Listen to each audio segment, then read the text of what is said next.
Was sagst du da, Kamla? Du willst Pragyas Pakpera-Zeremonie nicht abhalten? Aber Kamla, es ist jetzt so lange her. Das ist Vergangenheit. Vergib ihr. Unsere Tochter ist zu Hause. Feiern wir ihre Pakpera-Zeremonie. Was ist schon dabei?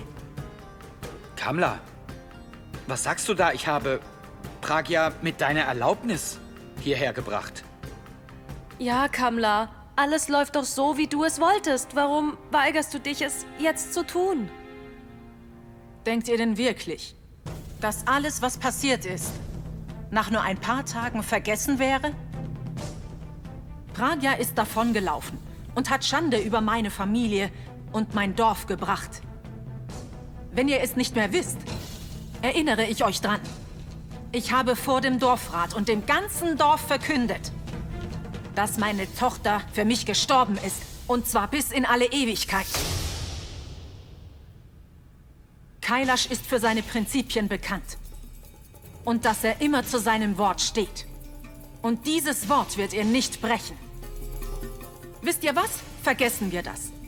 Jetzt nehmen wir doch einmal an, dass wir Pragya vergeben würden. Vergessen wir doch ihre Fehler und akzeptieren sie wieder in unserem Leben. Meint ihr denn, dass die Dorfbewohner mich dann noch respektieren?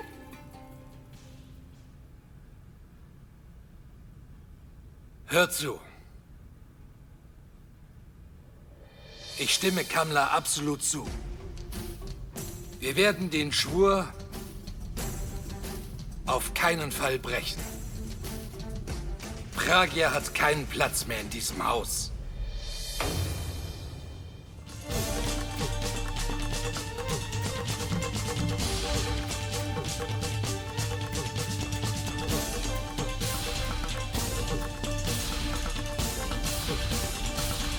Sie sind großartig, Kailash.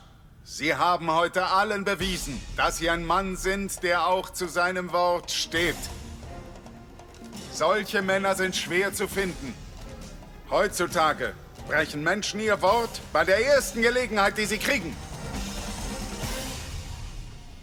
Aber wenn alle zu dem stehen, was sie gesagt haben, wie halten wir dann Pragyas Pakpera-Zeremonie ab?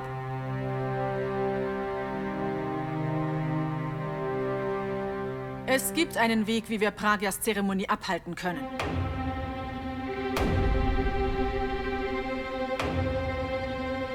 Wie denn, Kamla?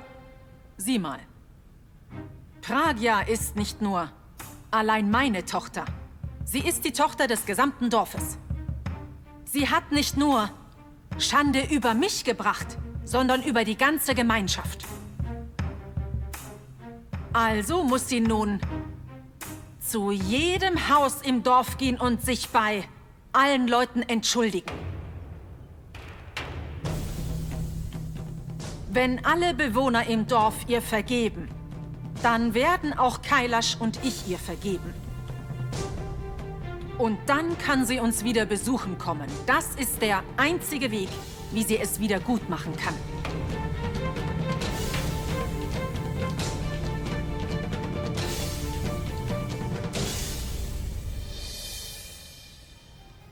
Was zur Hölle? Ich soll mich bei allen entschuldigen? Ich dachte, ich könnte diese Pakpera-Zeremonie als Vorwand nutzen, um Tiji zu treffen. Herzukommen erweist sich als schwieriger als erwartet. Ich stimme Kamla zu.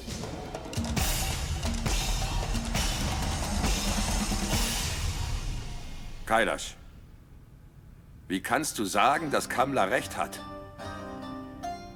Kamla, du bist wirklich unfair zu Pragya. Es gibt tausende Familien in Sirsa. Willst du wirklich, dass deine eigene Tochter zu jedem einzelnen Haus hingeht und jeden Einzelnen um Vergebung bittet? Denkst du, das ist richtig? Aber ja, Raghuvir. Ich verstehe, was du meinst. Du hast natürlich recht. Aber denk mal darüber nach. Die Tochter unserer Familie ist für einen riesigen Skandal verantwortlich. Ihr Fehler ist keine Lappalie. Sich bei seiner Familie zu entschuldigen, bringt keine Scham. Warum denkst du nicht daran?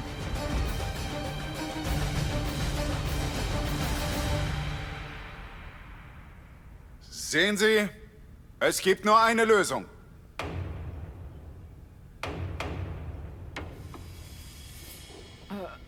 Von was für einer Lösung sprechen Sie, Sangram Singh? Es ist doch so, Kamla, dass alle im Dorf wissen, dass der Dorfrat das Dorf in allen Dingen vertritt.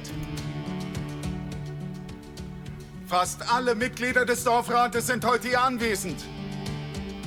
Und wenn Sie bereit sind, Pragya zu vergeben, dann ist auch anzunehmen, dass auch das ganze Dorf Pragya vergeben wird. Mein Vorschlag wäre, wenn Kailash Singh das möchte, dann kann sich Pragya beim Dorfrat entschuldigen.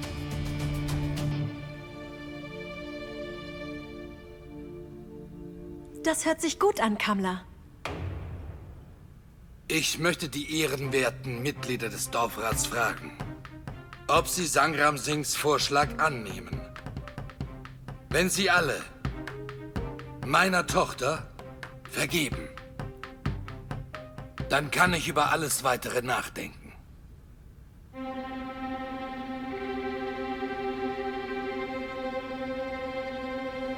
Es macht mir nichts aus, mich bei Ihnen zu entschuldigen. Aber wenn Mom und Dad herausfinden, dass ich mit Teji durchbrenne, dann weiß ich nicht, ob sie je damit klarkommen werden. Sieh mal, Pragya, nach allem, was passiert ist, muss Kamla ziemlich erschüttert sein. Bitte hör mir zu. Bitte entschuldige dich beim Dorfrat und beende diese ganze Geschichte ein für alle Mal. Ja, Pragya. Badu hat absolut recht. Ich, Komal Singh Alawat, Pragyas Schwägerin, ich ergreife die Initiative und entschuldige mich für sie.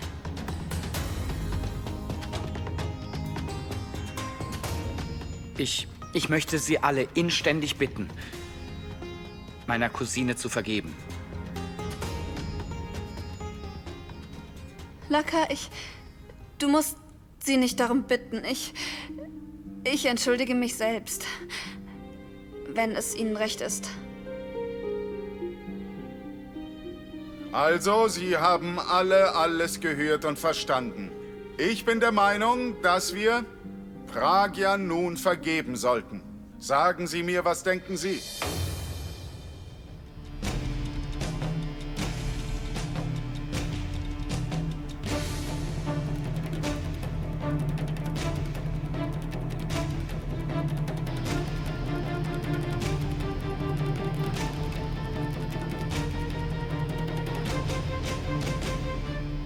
Wir sind mit Ihrer Entscheidung einverstanden. Pragya, tritt vor. Komm her und entschuldige dich bei allen.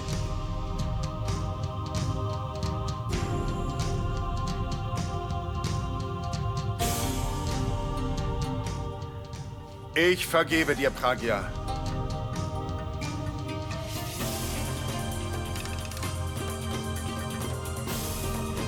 Gott segne dich.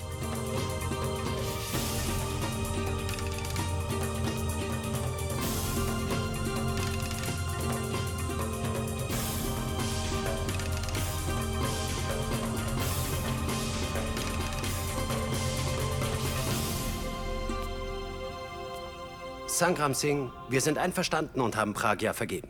Aber Sie wissen, dass der Dorfvorsteher Mr. Chaudhuri nicht im Dorf ist. Wie können wir ohne ihn Ihre Entschuldigung annehmen? Hör mal, Rampal. Der Dorfvorsteher ist in Hisar. Er wird heute Abend wiederkommen. Was meinst du? Soll Pragya bis dahin vor dem Haus sitzen?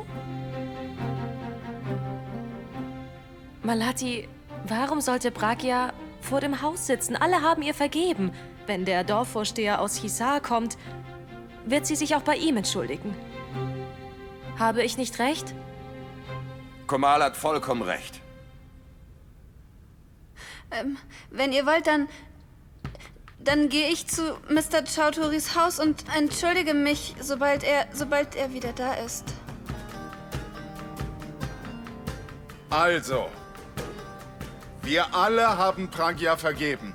Und jetzt muss Kailash Singh nur noch entscheiden, ob er Pragya für die Pakpera-Zeremonie in sein Haus eintreten lässt oder ob er das nicht tut.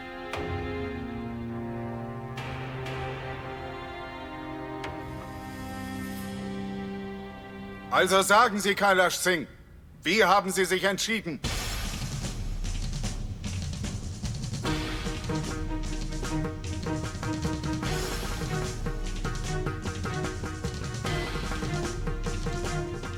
Wenn der Dorfrat Pragya vergeben hat, nun dann vergebe auch ich meiner Tochter. Wow, Kailash Singh, wow, wow! Alle im Dorf sind der Meinung, dass Sie ein sehr großherziger Mann sind. Und heute haben Sie sich gegen Ihren Willen gestellt und etwas wahrlich Großes getan. Und auch dann blieben Ihre Ehre und Ihr Stolz unversehrt. Diese Nachricht sollte sich wie ein Lauffeuer im Dorf verbreiten. Alle Dorfbewohner sollen jetzt den Grund dafür erfahren, warum Kailash seiner Tochter Pragya vergeben hat.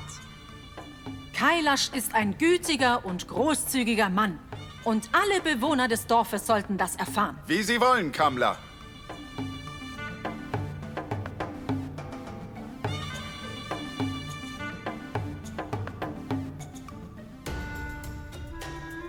Mom hat mir schweren Herzens erlaubt, hier zu bleiben. Es läuft nicht so, wie ich es will. Wie soll ich mich mit Teji treffen? Oh Gott, ich stecke in der Klemme.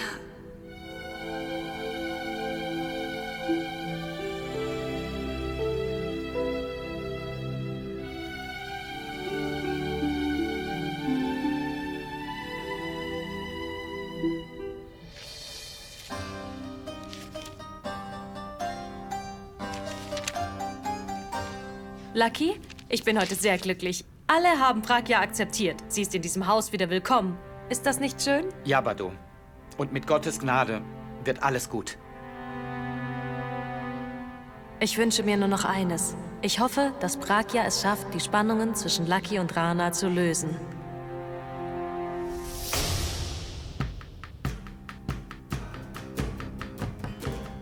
Was ist das, Lucky? Das ist nichts, das ist nur... Zeig her.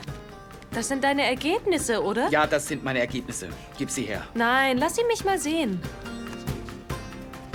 Was ist das, Lucky? Ich verstehe es nicht.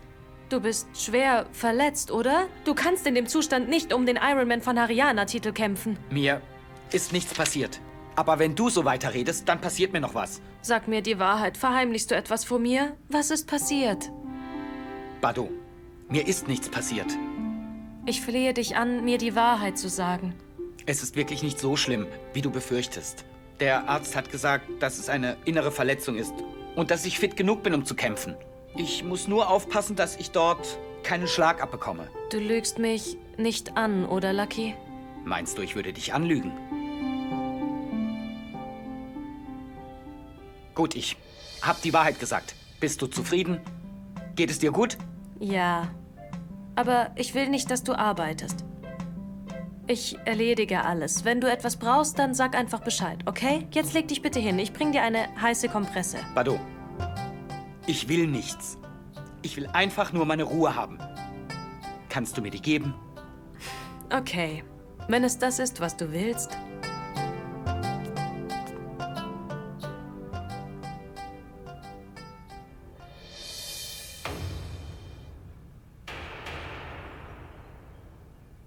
Aha, meine reizende Schwiegertochter. Du hast dafür gesorgt, dass der Ironman-Wettbewerb bald stattfindet.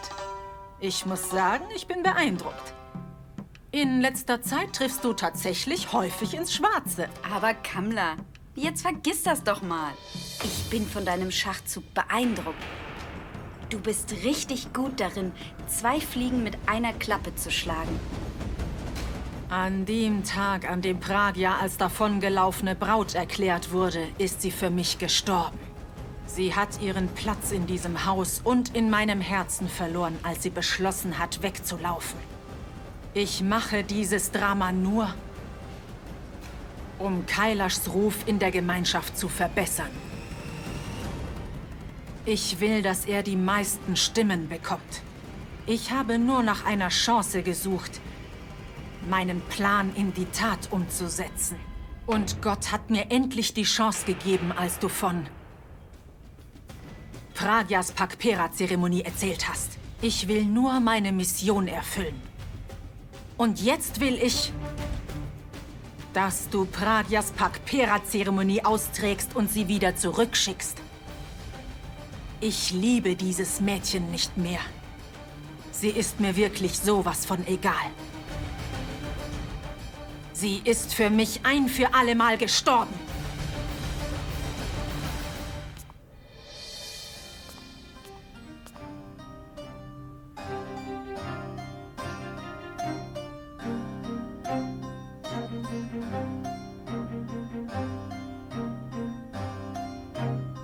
Hallo? Rinki? Ja, hallo, hier ist Pragya. Ja, Pragya. Bist du zu Hause angekommen? Ich möchte etwas Wichtiges mit dir besprechen. Was ist? Kannst du bald nach Sirsa kommen, bitte? Also, ich will dir einen Brief geben. Meine Schwiegermutter und ich, wir verstehen uns inzwischen richtig gut. Das kann ich nicht kaputt machen. Verstehst du? Und heute hat meine Mom ihr wahres Gesicht gezeigt. Und Jamuna stand mir in schwierigen Zeiten immer zur Seite und sie hat mich mit Liebe überschüttet. Ich will die Beziehung mit ihr nicht zerstören. Ich weiß auch, dass ich nicht zurückkehren kann. Und deswegen möchte ich ihr einen Brief geben. Verstehst du? Gibst du ihr bitte den Brief? Alles klar, okay. Halt den Brief bereit, ich bin bald da. Aber zuallererst möchte ich dir noch etwas sehr Wichtiges sagen. Teji hat gesagt, dass er dich nicht von der Bushaltestelle abholen kann. Was? Was sagst du da? Ich versuche ihn zu erreichen, aber er geht nicht an sein Handy? Und das sagst du mir jetzt gerade? Wie kann er denn ans Handy gehen? Er schämt sich einfach viel zu sehr, als dass er ans Handy gehen und mit dir reden könnte. Versuch doch, die Situation zu verstehen. Teji ist gerade in Delhi. Er will, dass du nach Delhi kommst. Ich habe deine Tickets gebucht und alles arrangiert. Du musst heute Abend nur zum Bahnhof in Hisar kommen und den Zug nach Delhi kriegen. Jetzt pack deine Sachen und mach dich schnell fertig.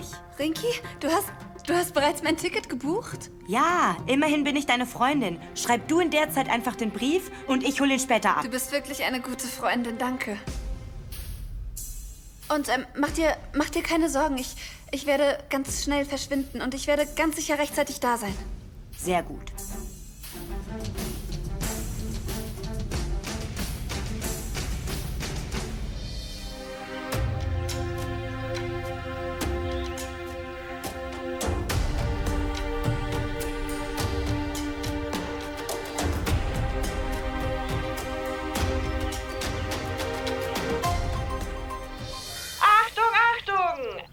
Dorfbewohner, hört mir zu! Versammelt euch! Denn ich habe gute Neuigkeiten. Der Ironman Laka Singalawat hat die Herausforderung von einem der besten Ringkämpfer, Rana Singalawat, angenommen. Schon bald wird es zum Ringkampf zwischen Rana und Laka kommen. Macht euch für diesen Wettbewerb bereit. Verpasst ihn auf gar keinen Fall. Jedermann, auch Kinder und Senioren werden von diesem Wettbewerb verblüfft sein. Rana und Laka werden gegeneinander antreten. Ein Kampf Mann gegen Mann. Applaus!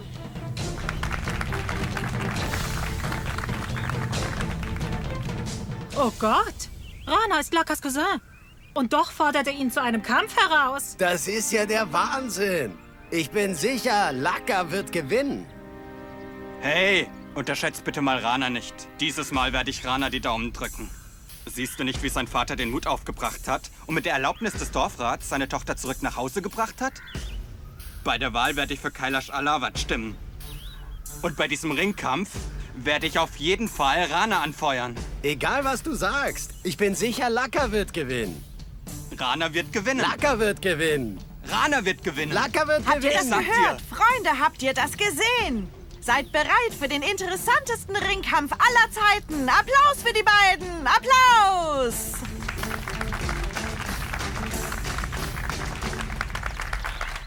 Weiter geht's. Hört her. Versammelt euch. Ich habe gute Nachrichten für euch. Kommt. Kommt alle her.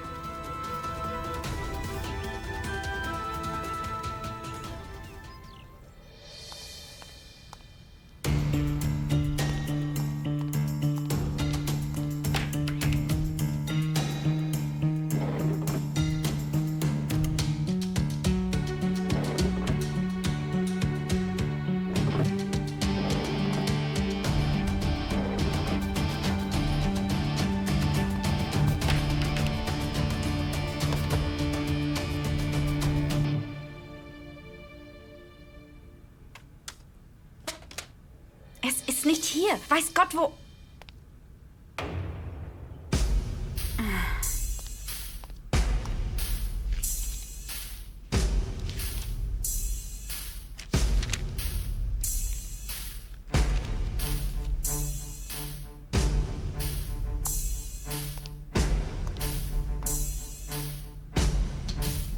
Ich verstehe dieses Röntgenbild nicht.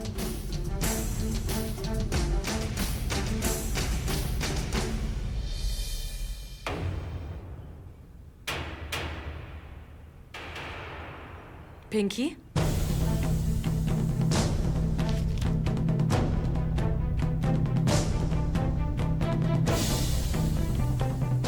Was machst du da? Was siehst du dir an?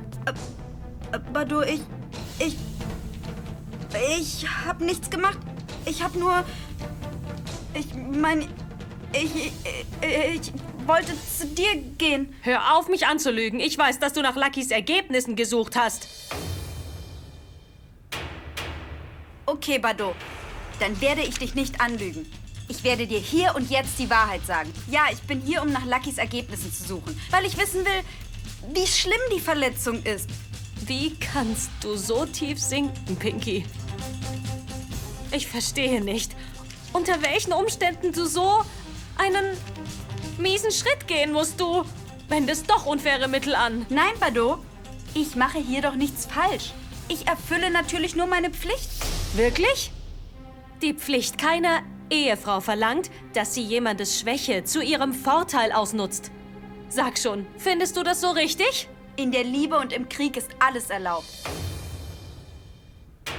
Mir ist der Wettbewerb total egal. Ich mache das nur meinem Ehemann zuliebe. Glaub mir, Bado, wenn du an meiner Stelle wärst, hättest du das Gleiche auch für Lucky getan. Pinky, egal was dein Motiv ist, es ist falsch. Das wird auch niemandem helfen. Sag schon, was hast du davon, wenn du das tust? Ich kriege Ruhm, Bado, Ruhm. Was? Ruhm? Natürlich. Lucky ist der Iron Man von Haryana. Deswegen sehen die Leute ihn als Helden. Und du bist doch seine Ehefrau, Bado. Deswegen respektieren dich die Leute auch. Und Rana ist nicht der Iron Man von Haryana. Obwohl ich alles habe, habe ich das Gefühl, dass ich nichts habe. Die Leute respektieren mich einfach nicht. Und du verstehst einfach nicht, wie unheimlich mich das verletzt, Bado. Du verstehst nicht, was ich durchmache. Selbst wenn du es wollen würdest. Ich habe also einen Entschluss gefasst. Ich sorge dafür, dass Rana den Ironman-Wettbewerb gewinnt. Und ich werde tun, was auch immer dafür nötig ist. Ich werde nichts unversucht lassen. Und da liegst du falsch, Pinky. Unfaire Mittel anzuwenden wird nicht lange gut gehen. Das wird dir auf lange Sicht doch überhaupt nichts bringen. Hör mal, Bado. Ich sorge dafür, dass Rana den Wettbewerb gewinnt. Mir ist egal, ob ich dafür unfaire Mittel anwenden muss. Halt dich da einfach raus. Verstanden?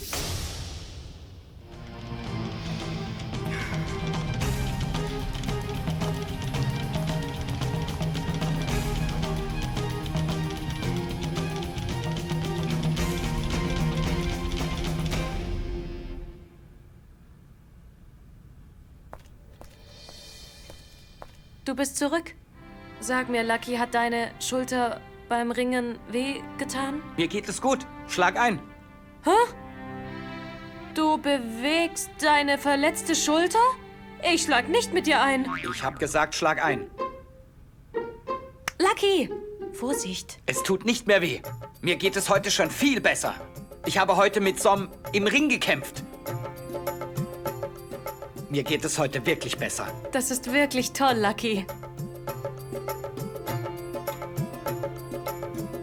Oh, Shiva. Hab vielen Dank. Mit deiner Gnade ist Luckys Verletzung geheilt. Bado, vergib mir, dass ich dich wegen meiner Verletzung angelogen habe. Hätte ich dir gesagt, wie stark die Schmerzen sind, würdest du dir Sorgen machen. Ich kann dich nicht besorgt sehen.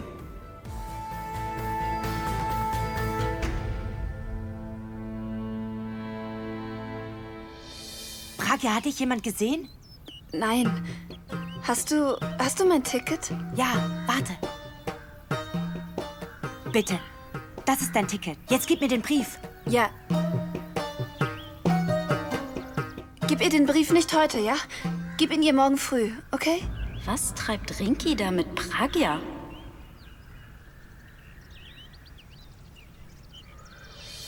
Pack schnell deine Sachen und fahr bitte endlich los. Du hast nicht viel Zeit. Nein, ich will überhaupt nichts mitnehmen.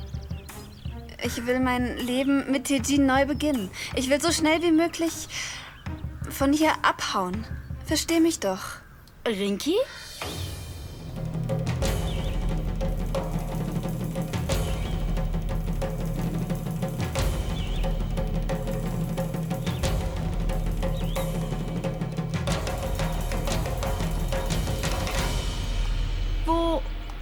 Wo will sie denn hin? Hör zu, Pinky, ich muss noch zum Dorfvorsteher und mich bei ihm entschuldigen. Ich habe Rinki gerade davon erzählt. Okay, auf Wiedersehen, Rinki. Rinki, mach's gut, bis bald. Okay, bye bye. Bye. Okay, Pinky, ich werde dann mal gehen. Warte mal.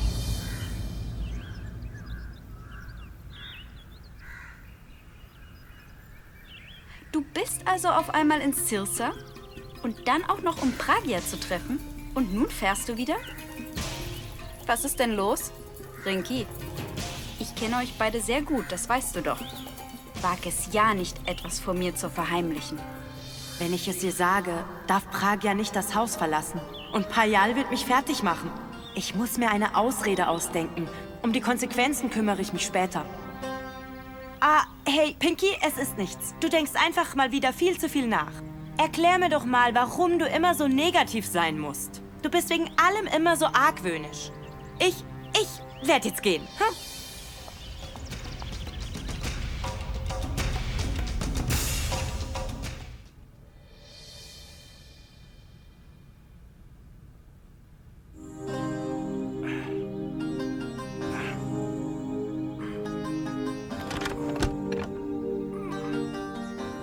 Hey, Rana. Ja?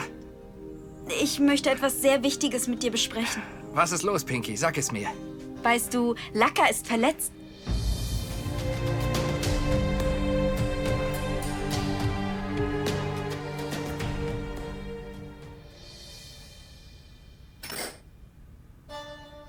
Rana, du weißt schon, was ich meine. Da sich Laka eine Verletzung zugezogen hat, sind deine Chancen zu gewinnen viel höher als zuvor. Pragya, ich würde gerne etwas mit dir besprechen. Aber ich weiß leider bisher nicht, wie er sich verletzt Jetzt warte mal bitte, Pinky. Willst du damit sagen, dass ich diesen Vorteil nutzen soll, um meinen Cousin zu schlagen? Aber Rana... Pinky, lass mich dir bitte eines sagen. Ich bin ein leidenschaftlicher Anhänger Hanumans. Ich werde diesen Wettbewerb nicht auf unfaire Weise gewinnen. Aber Rana... Bist du fertig? Bitte geh.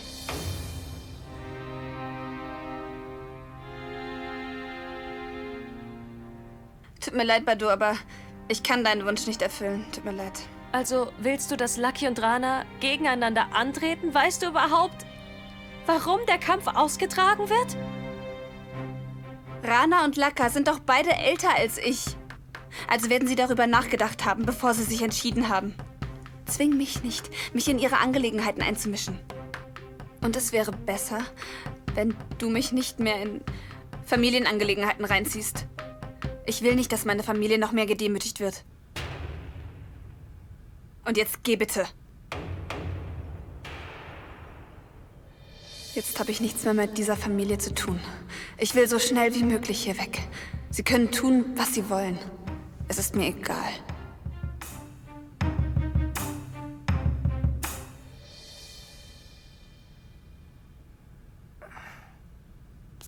Rana, ich möchte etwas Wichtiges mit dir besprechen. Also gut, mach's schnell. Ich bitte dich, mit gefalteten Händen den Ironman-Wettbewerb wieder abzusagen. Das könnte zu einem bitteren Kleinkrieg führen. Das ist kein üblicher Wettbewerb. Ich weiß, dass du Luckys Frau bist. Natürlich machst du dir Sorgen. Das weiß ich. Aber Lucky und ich wurden ja nicht dazu gezwungen, diesen Wettbewerb auszutragen. Wir wissen doch beide selbst, was gut für uns ist. Also mach dir bitte keine Sorgen. Lass einfach gut sein und geh jetzt. Ich möchte hier in Ruhe weiter trainieren.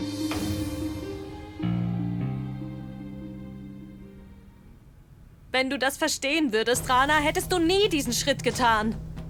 Du und Lucky, ihr wart immer füreinander da, durch dick und dünn. Ihr beide habt Kailash und Raghuveer Hoffnungen gemacht.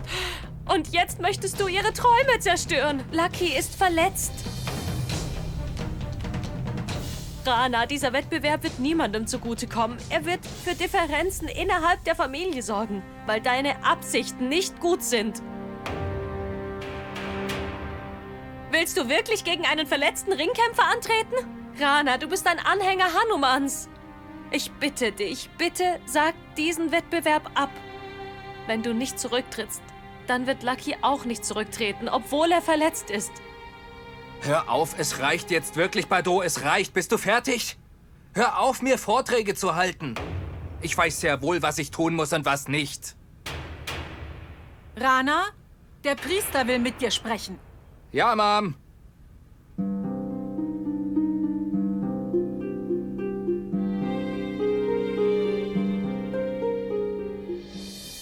Verstehe. Lucky hat sich an der Schulter verletzt.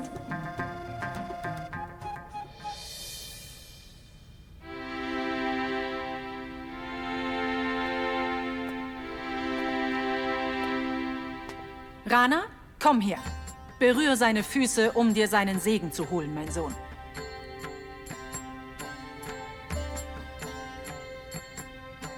Ich bitte Sie, Sir, geben Sie beiden Söhnen des Hauses Ihren Segen. Bitte segnen Sie Rana, damit er den Wettbewerb gewinnt.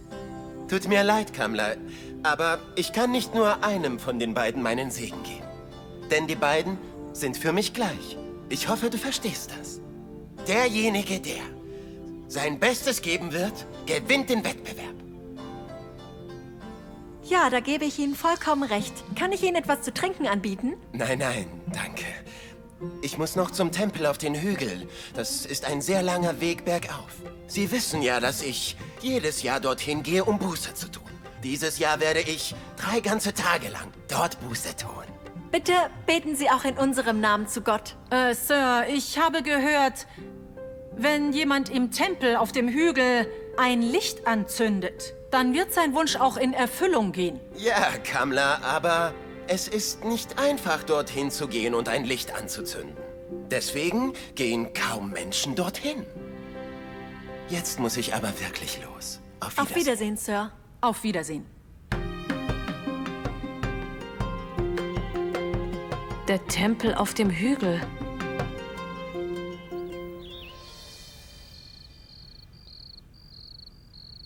Bitte lass mich einfach in Ruhe. Ich habe getan, worum du mich gebeten hast. Ich habe Pragya angelogen und sie dazu überredet, aus Cirsa wegzulaufen. Sie wird in 1 oder 2 Tagen abhauen. Versprich mir bitte, dass du niemals irgendjemandem davon erzählen wirst. Und das Video, das du gemacht hast, lösch es bitte. Das verspreche ich. Dein Wort allein reicht mir leider nicht aus. Ich weiß genau, wozu du in der Lage bist. Ich kenne dich gut. Hol dein Handy raus und lösch das Video vor meinen Augen. Ich werde es löschen. Warten wir, bis Pragya wegläuft. Du warst so lange geduldig. Warte noch einen weiteren Tag. Lass mich sicher gehen, dass es erledigt ist. In Ordnung. Aber sobald alles erledigt ist, musst du mein Video wirklich löschen. Verstanden? Okay, keine Sorge. Ich werde das Video morgen löschen. Geh.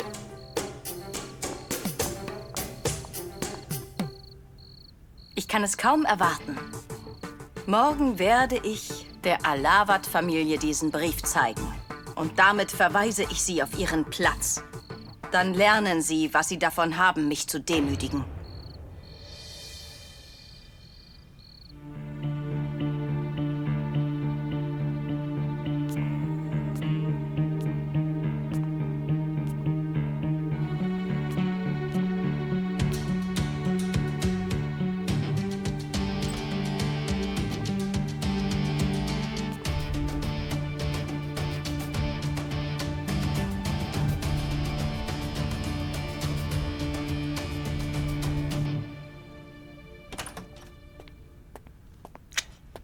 Ich weiß nicht, wo Bardot steckt.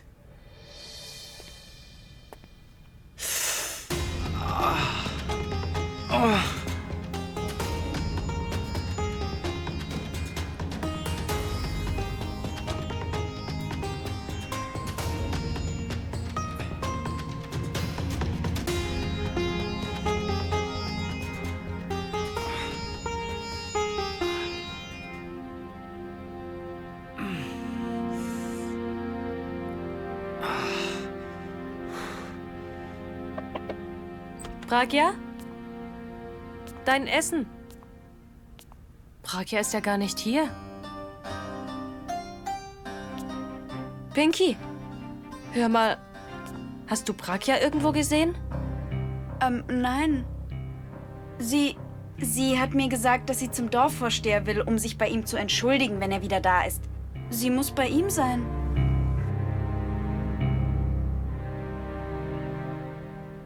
Ist sie alleine um diese Uhrzeit zu ihm gegangen?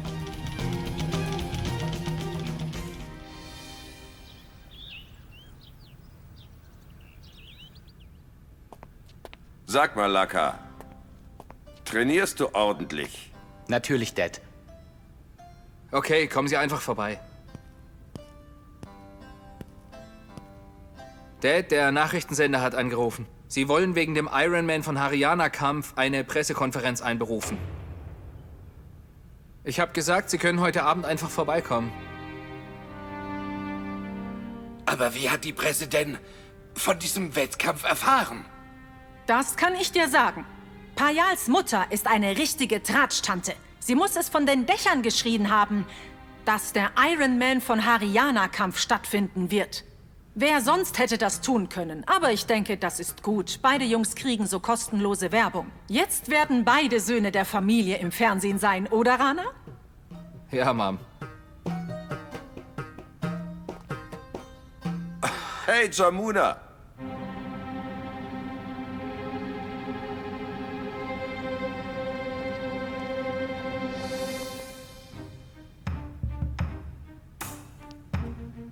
Nach allem, was passiert ist, erdreistet sich Payal, mein Haus zu betreten?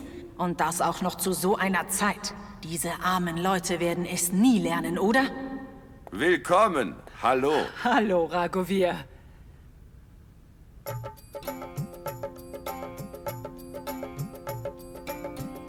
Hattest du eine gute Anreise? Ja, Raghuveer. Es war schön, dass du uns einen Wagen geschickt hast. Wir hatten eine gute Fahrt. Was ist los? Warum seid ihr alle so überrascht? Habt ihr vergessen, dass wir Pragyas Pag-Pera-Zeremonie vollziehen müssen? Es ist wichtig, dass die Familie des Bräutigams bei dieser Zeremonie dabei ist. Deswegen habe ich mir erlaubt, Jamuna einzuladen. Hey, Bapai! Ja, Kamla? Geh und hol Pragya her. Ja. Wir haben noch viel Wichtiges zu tun. Oh Gott, wie unverschämt. Wir sind stundenlang gereist und sie bietet uns nicht mal etwas zu trinken an. Meine Beine tun weh. Niemand bietet uns an, uns zu setzen. Kommt rein, setzt euch. Kamla, würdest du dich bitte um Tee und Gebäck kümmern? Raghuveer, das ist nicht nötig. Wir sind nur hier, um Pragya wieder abzuholen. Wir haben zu Hause viel zu tun. Wir können nicht lange hier bleiben. Raghuveer, Bitte ruf Pragya. Okay, Jamuna, Pragya wird gleich hier sein. Setz dich bitte. Hey, Pragya! Beeil dich mal! Deine Schwiegerfamilie ist da, um dich abzuholen. Erwartet nicht, dass Pragya kommt. Sie ist schon lange weggelaufen. Lasst Bapai zurückkommen. Dann erfahrt ihr alles. Kamla? Also, Pragya ist nicht in ihrem Zimmer.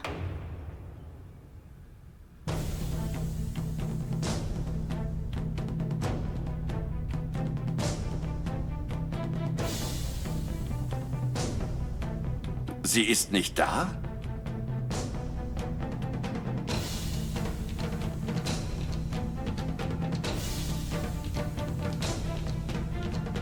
Wo kann sie denn um diese Uhrzeit sein?